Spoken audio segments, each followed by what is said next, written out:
இப்போ அவருக்கு 64 வயது கண்தானம் கொடுக்கலாமா? யார் வேணாலும் எந்த வயது வேணாலும் கண்தானம் கொடுக்கலாம்.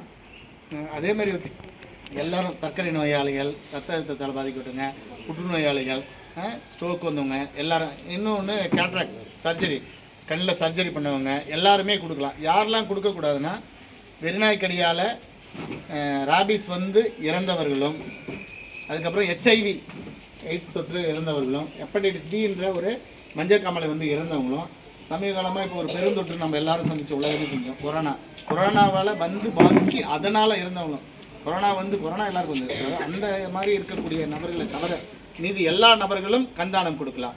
கண்தானத்தை எந்த மதத்தையும் தடை செய்கிறதே கிடையாது. கண்தானம் கொடுக்கறதால பார்த்தீங்கன்னா பார்வை இல்லாத 2லேருந்து 4 நபர்களுக்கு கருவிழியால் பார்வை கிடைக்கும். உங்களுக்கு ஒரு சந்தேகம் வரலாம், பிறப்பிலே வந்து பிளைண்டாக இருக்காங்க, ஒருத்தவங்க பிறந்ததுலேருந்தே பார்வை இல்லாமல் இருக்கும், அவங்களுக்கு கிடையாதுன்னா அவங்களுக்கு கார்னியல் சொல்லக்கூடிய பார்வை நரம்புகள் பாதிக்கும்.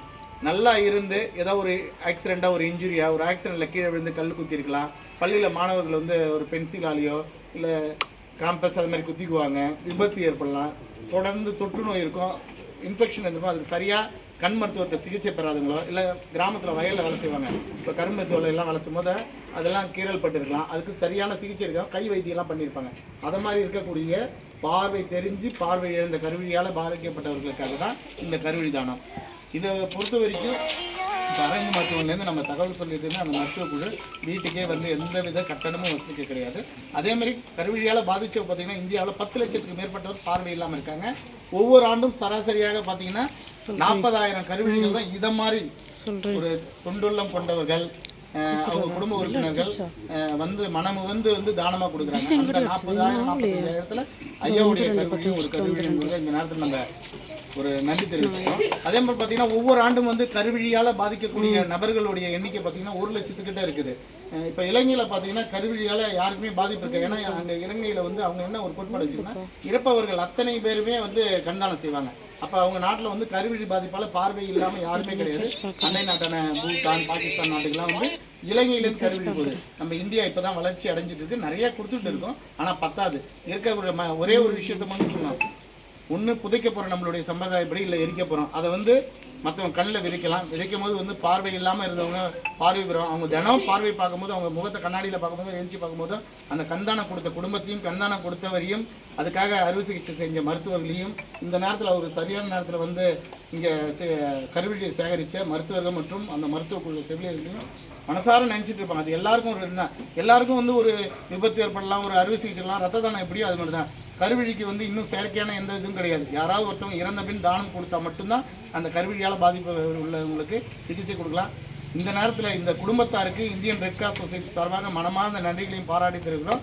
இந்த அரவிந்த் கண் மருத்துவமனையோட மருத்துவர்கள் பல சிரமத்துக்கு நடுவில் இந்த கண்ணை இங்கே சேகரிக்க வந்திருக்காங்க. அவங்களுக்கு இந்தியன் ரெட் கிராஸ் சார்பில் நன்றி தெரிவிக்கிறோம். நன்றி. இந்த நேரத்தில் முருங்கம்பாக்கம் மக்களுக்கு இவ்வளோ விழிப்புணர்வு நினச்சி ரொம்ப பெருமையாக இருக்குது. ஏன்னா இப்போ ரீசெண்டாக நிறைய முருங்கம்பாக்கத்துலேருந்து உடல் தானமும் கண் தானமும் போய்கிட்டு இருக்கு. உண்மையாகவே எனக்கு ரொம்ப சந்தோஷமாக இருக்குது. இந்த மாதிரி ஒரு ஏரியாவில் ஹாஸ்பிட்டலில் டாக்டராக இருக்கிறதுக்கு இன்னும் அதிகமான பேர் இன்னும் முன் வந்து நிறைய பார்வை இழந்தவங்களுக்கு உதவி செய்யணும்னு கேட்டுக்கிறோம். அது மட்டும் இல்லை, இதில் ரொம்ப முக்கியமான வேண்டுகோள் என்னென்னா, உறவினர்களுக்கு விருப்பம் இருக்கும். ஈவன் இறந்தவருக்கு கூட எழுதி வச்சிருப்பாரு இந்த மாதிரி கண்தானம் செய்யணும்னு. ஆனால் கூட இருக்கிற ஊர்லேருந்து எங்கேருந்தோ வந்தவங்க தடுத்துடுறாங்க. அந்த மாதிரி இல்லாமல் இன்னும் நிறைய விழிப்புணர்வு வரணும்னு கேட்டுக்கிறோம். இந்த நேரத்தில் இவங்க குடும்பத்துக்கு, இந்த ஏரியா மக்கள் அனைவருக்கும் நன்றி தெரிவிச்சுக்கிறோம். PHC முருங்கம்பாக்கம் சார்பாக.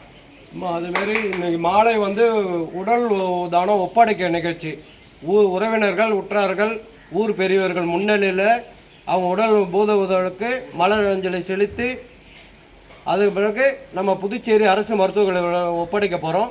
அதனால் பொதுமக்கள் அனைவரும் எல்லாரும் கலந்து அவரை வந்து வழி அனுப்பி வைக்குமாறு உங்களை ரெட் கிராஸ் சொசைட்டி சார்பாக அந்த குடும்பத்து சார்பாக கேட்டுக்கிறோம்.